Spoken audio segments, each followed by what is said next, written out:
And Scott, welcome back. You actually never left, buddy.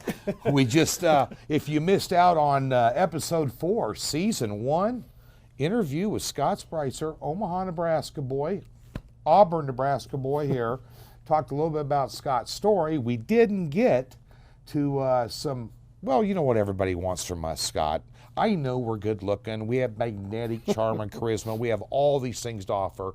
But they want to know what we're thinking when it comes to sports. Absolutely. That's the bottom line. The NFL season right around the corner here, not too far away. Week 1 lines have been out for a while. Been studying those. You know, I've been scratching my head for the last 2 weeks going, why is Detroit laying a number on the road to open up the season? Just, you know, those, you know. Is Arizona really that bad? Yeah, it's one of those moments where you go, you know. Right. But anyway, nonetheless, I thought we'd do a quick show here on the Happy Hour show and talk about 4 teams I wanted to run by you real quick. And then I know you have some stuff you'd like to announce and tell everybody what to look forward to over at DocSports.com. But nonetheless, talking about futures numbers on season win totals and where they were at last year versus where they're at this year, and maybe your thoughts on how much the mainstream media is playing in hyping up these teams that odds makers kind of like to kind of cast out there and see if they can snag a few squares on some of these. But the Cleveland Browns, obviously in the offseason and even last year, have been acquiring talent at a rapid pace, and you really can't argue with them. Freddie Kitchens takes over in there. Browns last year were sitting at 5 wins, Scott, on over and under season win total. They're at 9 this year, and if you want to play the over 9, currently minus a buck and a quarter. You want to take the under 9 as plus 104.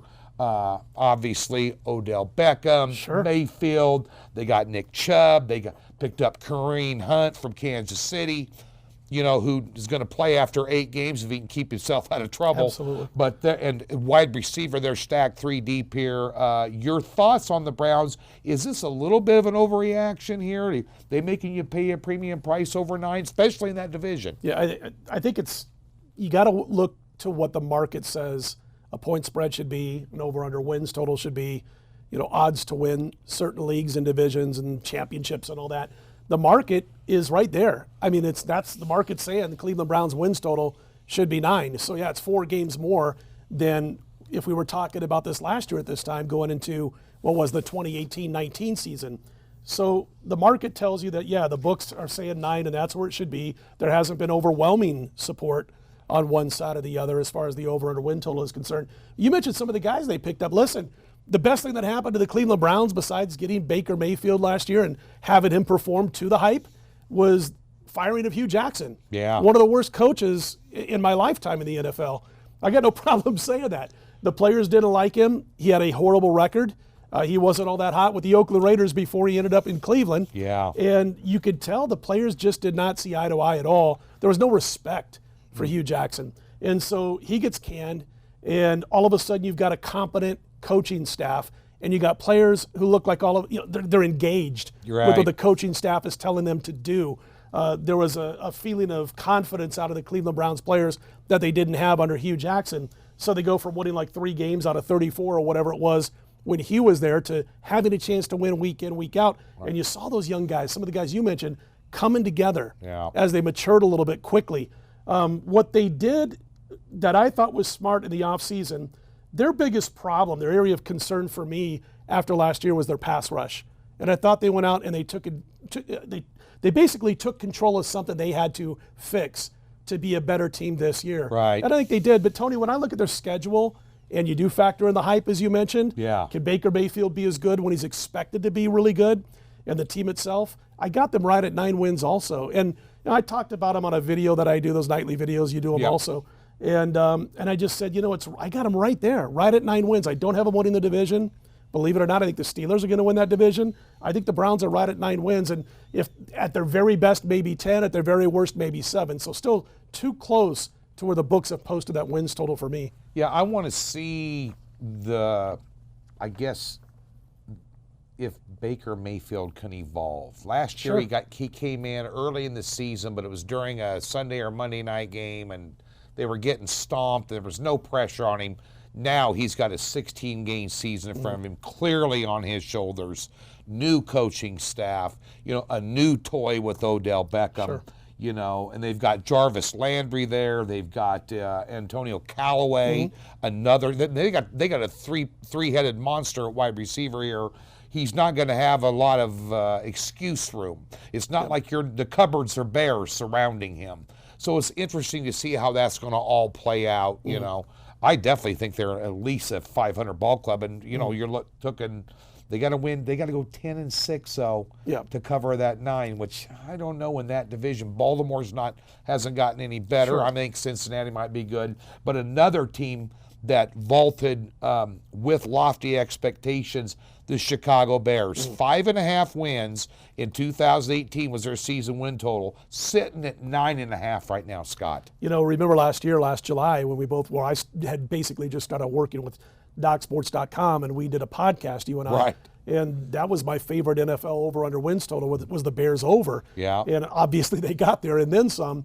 Kind of a surprise at how quickly Trubisky took to the new coaching staff and what the offensive coordinators were trying to do, the offensive coaching with Trubisky.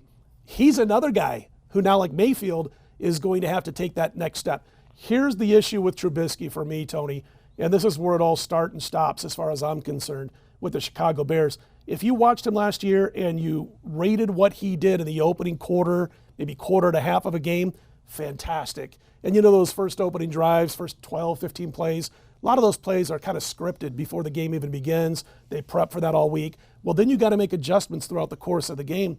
And if you look at Trubisky's numbers from the opening kickoff till halfway through the second quarter compared to the final 2 quarters of the game, it's night and day different. He did not adjust well to adjustments that were happening to him by the opposing defense. And his numbers did drop off. And here's something I don't think a lot of people know. I'm not the first one to say this, and it's out there, but a lot of people don't talk about this.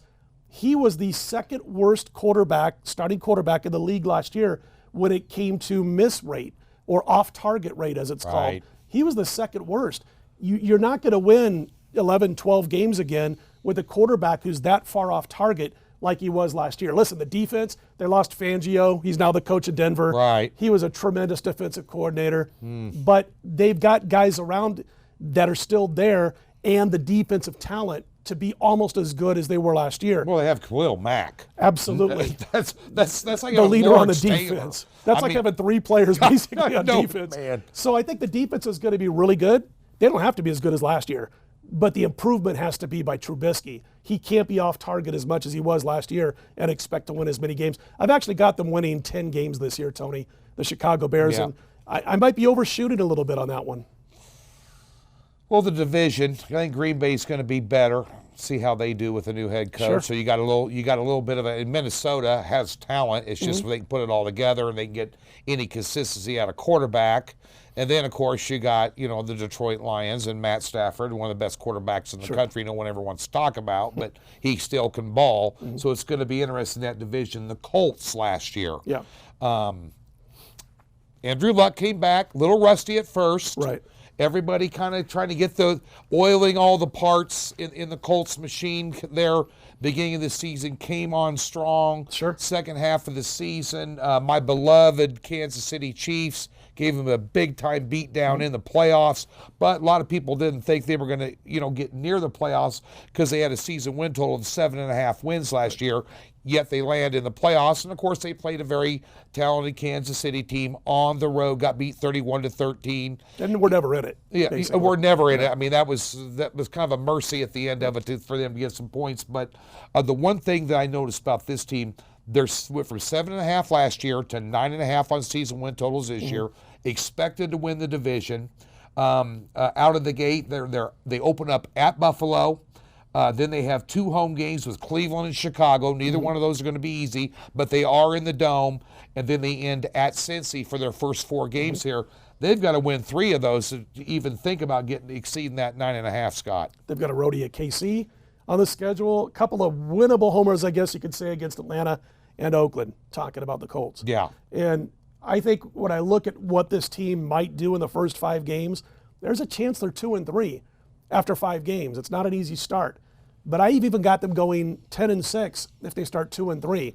I've got them going 11-5 if they're able to start 3-2. And I actually do have a small play on the over on Indianapolis. Talked about that on the videos. Here's why. When Andrew Luck is healthy over the last few years, this team wins games, man. They just go out and they win football games.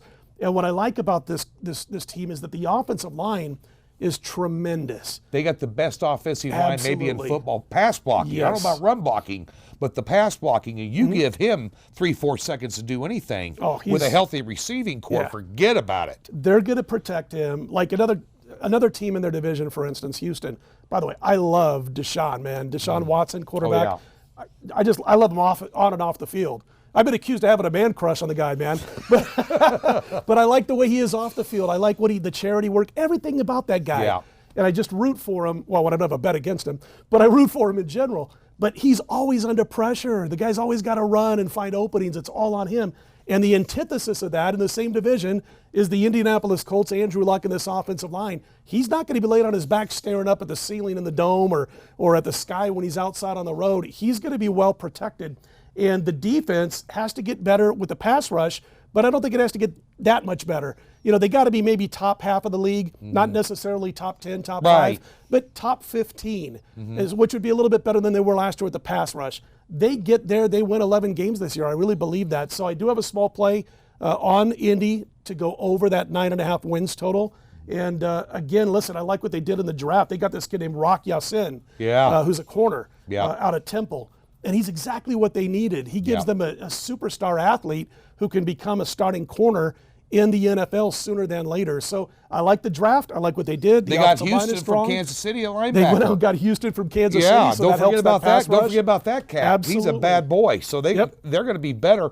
And I think, unlike Chicago, I think Chicago's defense, we're reverting back to that conversation, has got to be as good as they were last year in order for their offense to be successful, for them to win that many games. Colts, not so much. Like you said, middle of the pack, keep it down, hold your opponents to 21, 23 points. They're going to win a ton of games this year. So we'll get to our last team here. Don't forget, Doc Sports Happy Hour brought to you in partnership with Screen Content Management, digital signage done right, digital building directories, monument signs, custom TV channels, digital menus, and marketing signs, and they do a heck of a job taking care of us here on the Doc Sports Happy Hour show. And don't forget, you can check out Scott and I over at DocSports.com and on our you got a bunch of on YouTube. We both do daily free pick videos over there. And we're not telling you to call 1-800-CAN'T-LOSE. We're just giving you a free pick and letting you know what's going on and telling you what happened the day before. And I tell you about everything that's going on at DocSports.com. And at the end of the day here, Scott, you've done some season win total. Before we get this last team we want to talk about and close out the show, you're doing a bunch of videos here that's already in the can. You're gonna be putting out for these season win totals. Yeah, what I did is with those daily videos, when the NFL wins totals came out a couple of months ago, in the spring basically, I did like an NFL team every other day as part of our videos. Then we give out a free pick on a baseball game or a basketball game, whatever portion of the season we happen to be in. And we completed all the teams in the NFL, every single team. And I would tell people, I got to bet over on this team, under on this team, or no bet at all on this team, and just give a thumbnail sketch. And so what I did, and posted that for Major League Baseball All-Star break, and it's going to be up, and for a while, is went back and recapped everything I talked about and put it on a couple of videos so they're easy to find. You don't have to search those days. But yeah, I mean, listen, I really do chalk up some of the success with the NFL over the last several years to being ready to go by June 1st. You had a stellar year last year, too. Oh, man, it's been nice. Knock on, wood for Micah, whatever I need to knock on. For Micah. This is real wood. That's for Micah. There you go. So I'm going to knock on real both. Real wood. Knock on the Sin City side, baby. That's what we're talking about there. We had a top 20 finish at the Westgate Super Contest a couple of years ago. Yeah. And so what happened was I always did like handicap in the NFL, even though I was more of a college football guy. And I just started getting these things done by end of May, beginning of June. Right. And it's helped immensely. Yeah. So I'm ready for week one on June 5th, basically. Yeah. And but anyway, all those videos will be over in one spot so people have to search for them. and they want to go look at those. And they can go to the homepage at docsports.com. Our Right. individual homepages every day for videos or the YouTube channels. You betcha. Last team we want to talk about here, and this is kind of be a team we're going to be talking about a lot here in 2020 because we're seeing the stadium being built right across the street, downtown there. The Oakland Raiders, the Los Angeles Raiders, soon to be the Las Vegas Raiders. And being from, I don't know about you, but growing up in Lincoln, Nebraska, and then I lived in Kansas City 12 years, but even growing up in Nebraska, our closest pro team was the Kansas City Chiefs and the Kansas City Royals. I've been avid fans since then, so I will cheer for my local team, but only twice a year. I'm not going to cheer for them at all when we're playing my Chiefs. But down 9.5, John Gruden, high expectations, a miracle worker, guru, genius, quarterback whisperer, all these different things that Gruden was going to be, probably have been better off in staying on the Monday Night Football crew. I wish he would have because I hate Booger McFarland now. But anyway, he Gruden, gave me a plug of the SEC Network, so I'm going to say nice things about Booger. There you go. All right. Well, brother, hey, we all have our reasons. That's right. But kiss somebody's rear end, and they'll usually talk nicely about you. Yeah, no kidding. Down 9.5, down to 6.5 this year. They won 4 games in 2018, traded away a ton of players, had injuries, kind of left quarterback Carr on an island without any help. They brought in Antonio Brown at wide receiver, Josh Jacobs, Bama, highly prized recruit running back, but he's a rookie. But, putting a few pieces together, Scott, they're sitting at 6.5 wins this year. Expectations are less. They open up Rams, Arizona Cardinals, which are going to be better and hard to figure out at first with Kingsbury in there. Sure. And Murray at quarterback. You don't know what you're going to get. And I don't think one game, under their belt, they're going to have enough film to figure it out. And then they go to Green Bay and Seattle. So out of the gate, they really got they could potentially go 0-4 out of the gate. Yeah, what's a reward for being a bad team that goes 4-12? We're giving you one of the toughest, if not the toughest schedules the following season. Boom. And that's what's going to happen this year to the Oakland Raiders. Listen, they might find it tough to start better than 1-4 through the first 5 weeks, Tony. Yeah. And then they got their bye week in week 6, which means they got a whole lot of time after the 1-4 start or maybe 0-5 start to have to play. And you don't stay healthy a lot of times when you've got 10 weeks to play after the bye week or 11 weeks to play after the bye week. So they got a week 6 bye week. That doesn't help. I think they got a shot in the opener against Denver. I think Denver is dog meat this year. As much as I like Fangio being the new coach there, Yeah, I don't like Kansas Denver. City, Mini, Colts, Rams, Cardinals, Packers, Seahawks. They could be 1-7. Yeah, I think they get by Denver. I really do. I could be totally wrong. You could be laughing at me after week 1. But I think it's at best a 5 wins. I hate this Oakland Raider defense stinks on ice. Let's just call it like it is. This is a 5-win team this year at best. I really believe that. And are you going to be able to keep Antonio Brown happy if you got a quarterback in Carr who last year made so many mistakes in key situations? Has he been able to grow under Chucky, under Gruden, as you just mentioned? He's supposed to be the quarterback whisperer, but those two were not on the same page. They weren't on the same book in a lot of games last year in key situations, and you would see Carr make massive mistakes, miscues, between the years type of mistakes. And so can you keep Antonio Brown happy, a guy who was a pain in the butt already when he played on a team that was vying for conference championships and divisional championships? Is he going to be happy playing on a team having to scrap their way to get to 5 or 6 wins? I'm not sure that he's going to be able to do that. So he's kind of a drama king. Oh, and there's always drama at Raiders camp, so maybe he'll flourish. Maybe he'll flourish. That's what I'm thinking. Maybe he exceeds expectations. Absolutely. I don't know about you, Tony. You sound like we're on the same page. I'm thinking this team's got a real rough time winning more than 5 games this year. Yeah. Of the 4 games that we talked about, the 4 teams that we talked about here, I think your best bet probably leaning a little bit with the Colts there on the over 9.5. And my obviously my heaviest lean of all these would probably be under 6.5. Yeah. I just don't see it. And I got a little action on both the games both the wins totals you just mentioned. Right. So. And by the way, I want to thank you for sticking around here.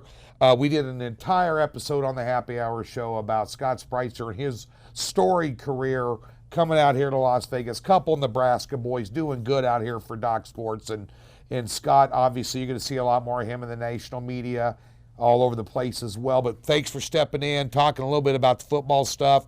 Be sure and tune in sometime in August. We'll set the date. Sure. So the Spreitzer and George 10 and 10 segment, a Can't weekly staple.